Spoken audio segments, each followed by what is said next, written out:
Hello Booktube, on est dimanche et comme tous les dimanches, c'est B-Dimanche. Aujourd'hui, c'est le 10e B-Dimanche que l'on fait et en plus, je suis en vacances. Enfin, j'étais en vacances puisqu'on est dimanche et que je reprends demain. Alors pour l'occasion, je ne vais pas vous présenter 4 BD mais 6. Alors j'en ai une que je n'ai pas avec moi puisque je l'ai lue à la médiathèque, mais je vous mettrai un petit visuel quand j'en parlerai. Aujourd'hui on a un roman graphique, 4 bandes dessinées et un album, je ne sais pas trop comment le qualifier, vous me direz. Et nous allons commencer par le roman graphique qui s'appelle Ça va aller de Alice Colin. Et c'est aux éditions Hachette Roman. Non, pas Hachette Roman, Hachette Roman graphique du coup. C'est l'histoire de Alice, donc de celle qui dessine et qui écrit. Elle est diagnostiquée en dépression. On va donc suivre son quotidien avec cette maladie qui est la dépression, cette tristesse qui lui pèse tout le temps sous les épaules et qui est manifestée par une ombre noire. Elle va avoir des peines de cœur, elle va retrouver espoir et j'ai trouvé ça beau de voir son évolution du début à la fin. Ce que j'ai beaucoup apprécié, c'est le ton humoristique ou ironique. En fait, elle fait beaucoup d'autodérision envers elle-même. Elle considérait pas au début que c'était grave, même on a cette approche des parents qui disent mais non t'es pas en dépression, c'est juste une petite phase d'adolescente qui sait pas trop quoi faire de sa vie.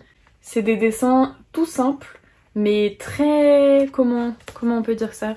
C'est tout simple mais c'est très significatif. Par exemple ici elle vit une phase de déréalisation et du coup elle est en plusieurs fois, en plus sombre, en plus clair et j'ai trouvé vraiment que c'était très explicite. On a aussi des petits schémas, par exemple on a un iceberg de la procrastination, voilà, et j'ai trouvé ça vraiment super puisque pour bien comprendre ce qu'il se passe à l'intérieur d'elle-même, elle a tout retranscrit en dessin et dans cet ouvrage que j'ai vraiment beaucoup aimé. J'ai trouvé ça bien pour comprendre les personnes qui sont en dépression et puis même pour se comprendre soi-même, pour comprendre ses troubles, pour comprendre pourquoi est-ce que ça va pas de temps en temps, voilà.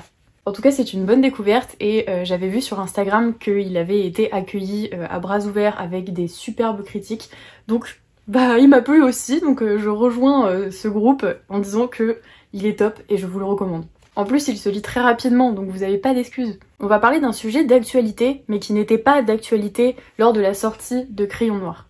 Publié chez Studio Fact, Crayon Noir retrace la vie de professeur de Samuel Paty. Samuel Paty, il a été assassiné le 16 octobre 2020. Et ceci par un islamiste tchétchène qui l'a décapité à la sortie du collège parce que il y a eu un malentendu avec une des filles de la classe lorsque Samuel Paty a montré des caricatures du prophète Mahomet. Ça retrace tout un contexte, c'est très sombre évidemment puisqu'on parle quand même de la mort de quelqu'un et d'un sujet qui est réel et qui a recommencé d'ailleurs il y a quelques semaines. C'est très bien expliqué du début à la fin, il y a tous les témoignages qui sont présentés avec des schémas, avec des personnes qui parlent les unes après les autres sous forme, je sais pas, d'hommage à Samuel Paty. On a une grande dénonciation des réseaux sociaux qui ont joué un grand rôle dans cette affaire et je peux pas me prononcer plus parce que je n'y connais pas assez, mais c'est très poignant et ça m'a appris beaucoup de choses puisque en 2020 j'étais encore au lycée, donc on vivait un peu dans cette atmosphère de peur. Je me souviens de mes professeurs pendant la minute de silence qui pleuraient, donc je ne savais pas vraiment ce qui se passait et maintenant je prends un petit peu plus l'ampleur des choses et l'ampleur de la gravité de cette situation. Franchement, foncez puisque j'ai trouvé ça très détaillé, très bien expliqué. Et puis il se lit assez rapidement mais à la fin on en ressent vraiment touché. Enfin, je sais que moi j'ai fermé le bouquin et j'étais un peu... c'est dur quoi. Bon, on va pas en parler plus en détail mais c'est un ouvrage essentiel et à lire surtout dans le contexte actuel. On va maintenant parler de Photographe de guerre de Rénal Pélissier et de Titouan. C'est publié aux éditions Albin Michel et ça vient tout juste de sortir. On va suivre les deux photographes, Hans Namuth et George Reisner, alors je ne sais pas si je prononce correctement, pendant la guerre civile espagnole et pendant l'entre-deux-guerres en général. On va donc suivre la vie de ces deux photographes qui ne sont pas acteurs de la guerre en tant que militaires, mais qui sont acteurs de la guerre en tant que photographes. Leurs photos vont être réutilisées et réutilisées pour parler de la guerre dans les journaux. On a une explication très en détail du conflit que j'ai trouvé vraiment très prenante finalement. On a vraiment la description de tout ce qu'il s'est passé. Moi, je n'y connaissais pas grand-chose. Bon, évidemment, je l'avais vu en cours d'histoire, mais là, c'est vraiment plongé dans une atmosphère, dans une ambiance au plus près des personnages. Les dessins sont absolument magnifiques, ils sont très immersifs. Je vais vous montrer ça tout de suite. Cette photo, elle existe vraiment. Et donc Titouan a repris cette photo pour la mettre en dessin et j'ai trouvé ça absolument fabuleux. On a aussi des pièces donc issues du réel, même si toute l'histoire est réelle, qui apparaissent dans le roman. Ça veut dire qu'à la fin on va avoir vraiment la photocopie du visa des personnages, de la carte d'identité, etc. Et j'ai trouvé ça encore plus marquant, encore plus poignant puisque on s'inscrit vraiment dans quelque chose qui a existé quoi. On a des images qui sont chocs, on a la présentation de personnages historiques que je ne connaissais même pas mais qui sont vraiment des acteurs majeurs de cette guerre. Donc ça m'a vraiment beaucoup plu. Et puis pareil, bah, ça m'instruit, j'aime beaucoup les choses qui m'instruisent. Donc qui m'instruisent, pas veut. Bon. Bref, je vous la recommande grandement et puis moi je passe à la suite. Encore un ouvrage pour s'instruire, ça s'appelle Debout de #MeToo à Vercingétorix. Alors ça, c'est un peu le manuel des manifestations dans l'ordre chronologique, en partant de la manifestation des Gilets jaunes à la manifestation de Vercingétorix. Donc on a un immense écart historique. Mais toutes les pages sont dessinées par des dessinateurs différents et j'ai trouvé ça trop cool. Mais vraiment, c'est trop cool en fait. Parce que d'une page à l'autre, les dessins changent et ils sont tous trop bien. Enfin, attendez, il faut que je vous montre. Typiquement, la manifestation des Gilets jaunes, donc on a des Gilets jaunes, des CRS, les Champs-Élysées. J'ai trouvé que c'était une superbe affiche, enfin... Voilà, travail, consomme, obéit. Et c'est aussi fait un petit peu avec humour puisque à chaque début de présentation de manifestation, on a une petite phrase, par exemple, McDo dehors, nous garderons le Roquefort pour parler de l'affaire du McDonald's de Millau en 1999. Bon, c'est un exemple, mais je vous jure que c'est vraiment drôle. Bon, c'est plein d'humour, mais ça instruit beaucoup aussi. Le seul truc que je lui reproche, c'est que il présente les manifestations, donc le soulèvement du peuple français face aux injustices, face à la loi, etc. Mais il rentre pas assez dans les détails. Bon, après, vous me direz, pour retracer tout ça et rentrer dans les détails, on aurait un pavé de je ne sais combien de pages. Mais c'est juste, il y a parfois où j'ai pas trop compris, en fait. Il y a des événements que je ne connaissais pas. Par exemple, je ne sais pas... non, ça je connais, bon. La naissance de Radio Verte, eh ben, je ne connaissais pas. Et je trouve qu'il rentre pas assez dans les détails de ce qui s'est passé. Bon, on a tout un chapitre sur mai 68, etc. Mais toujours un peu en survolant. Donc c'est une chronologie, mais pas très détaillée. C'est vraiment juste pour retracer. Cette année, il s'est passé ça, cette année, il s'est passé ça. Mais moi, ce qui m'a beaucoup plu, c'est le visuel. Comme je vous disais tout à l'heure, il est incroyable. Il est trop cool. Je trouve que l'initiative de prendre plein de dessinateurs différents est super sympa. Et à la fin, on a toute la présentation de tous les dessinateurs. Donc vraiment, ça fait 3 pages.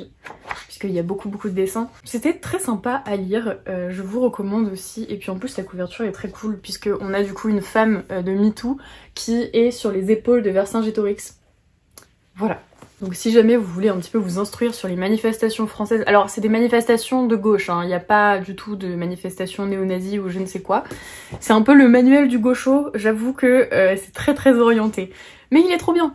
On va passer à la bande dessinée qui s'appelle Germaine Cellier, l'audace d'une parfumeuse. Est-ce que vous connaissez Germaine Cellier? Moi je ne la connaissais pas du tout avant de lire cette bande dessinée. J'avais vu dans le communiqué de presse que c'était une parfumeuse, etc. Mais c'est pas juste une parfumeuse, elle a inventé plein de choses. Déjà, elle s'est imposée en tant que femme dans un monde d'hommes pour pouvoir être chimiste, pour pouvoir concevoir du parfum.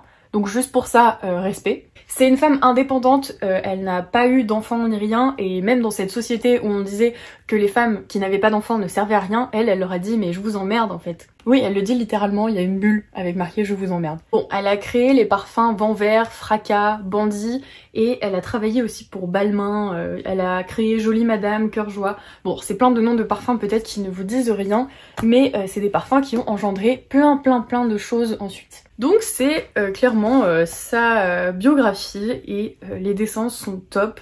c'est très bien expliqué. On a vraiment toute sa vie de chimiste et de parfumeuse. On a aussi sa vie sentimentale, mais on voit que c'est une femme très indépendante et donc on va moins se focaliser sur cette femme avec des hommes que sur cette femme toute seule qui réussit, quoi. On a un contexte aussi de guerre puisque c'est lors de l'occupation allemande. Elle est née pendant la Première Guerre mondiale. Attendez. En fait, elle est née en 1909 et après, elle a connu toutes les guerres, etc. Donc c'était pas un super contexte en France en plus pour travailler. Oui voilà, elle est décédée en 1961, donc vraiment c'est la période des conflits. Ça la rend d'autant plus forte. Bon, je l'admire énormément, cette femme que je ne connaissais pas du tout, et j'admire son histoire, j'admire son audace. Elle a créé plein de choses, elle a su se démarquer dans le milieu de la mode et dans le milieu de la parfumerie. Elle nous laisse aujourd'hui beaucoup de traces en fait, puisque toutes les odeurs de parfum qu'on peut sentir, et bah, il y a une petite part de Germaine Cellier dedans. C'était très intéressant en tout cas, j'ai appris beaucoup de choses sur ce personnage qui peut être du coup interprété comme une figure féministe, puisqu'elle ne s'est pas laissée faire. Elle avait un concurrent homme qui a créé notamment... qui a créé Miss Dior. Voilà, elle était un peu en concurrence avec ce mec qui a créé Miss Dior et elle lui a dit non mais je vais faire mieux en fait, tu n'es pas le centre du monde. Et du coup elle se laisse pas faire quoi, et du coup j'ai bien aimé ça. Après est-ce que c'est romancé? Sûrement. Est-ce que c'est vraiment ce qui s'est passé? Je ne sais pas, mais ça s'inspire du réel et moi j'ai trouvé ce personnage, cette femme très exemplaire, donc voilà, j'ai trop aimé ma lecture. Et je vous la recommande. Ah oui, c'est publié chez Nathan d'ailleurs, je ne l'ai même pas dit, et c'est par Béatrice Eguemard et Sandrine Revel. On va passer à la bande dessinée que j'ai empruntée à la médiathèque qui s'appelle Ericorn. Ericorn, c'est écrit par le scénariste de Elle, la bande dessinée que je vous ai présentée la semaine dernière ou la semaine d'avant. J'adore les dessins, c'est trop mignon. Alors là on n'est pas du tout dans un contexte historique ou quoi, hein. Depuis tout à l'heure je vous présente des trucs un petit peu sérieux, un petit peu d'adultes, alors que là c'est vraiment des héritières, des princesses licornes qui invoquent des licornes pour se battre, pour défendre leur peuple. Elles vont toutes suivre une quête pour aller au palais de la déesse, quelque chose qui a ce nom là. Et donc elles vont tous se rencontrer sur le chemin pour aller à ce palais. On a une petite menace qui pèse sur elles, mais j'en sais pas plus puisque c'est un tome 1 qui est assez introductif. Donc j'ai hâte de connaître la suite et voilà, c'était mon petit bonus que je vous recommande si vous voulez ne pas vous prendre la tête et découvrir quelque chose un petit peu entre les Winx et Sailor Moon. Et c'est déjà la fin de ce grand format de B-Dimanche. J'espère qu'il vous a plu, j'espère que je vous ai pas plombé l'ambiance avec mes faits historiques un petit peu catastrophiques ou avec la dépression, mais je trouve que c'est des sujets très importants, des sujets qui sont engagés. Enfin, il faut qu'on en parle finalement de ces sujets, puisque si ça reste un tabou, on va jamais trouver de solution. Donc voilà, je vous recommande tout ça, et puis je vous souhaite une bonne semaine ou un bon week-end, ça dépend quand est-ce que vous regardez cette vidéo. Et j'étais très contente de faire ce format, et je vous dis à bientôt dans un nouvel épisode de B-Dimanche. Des bisous!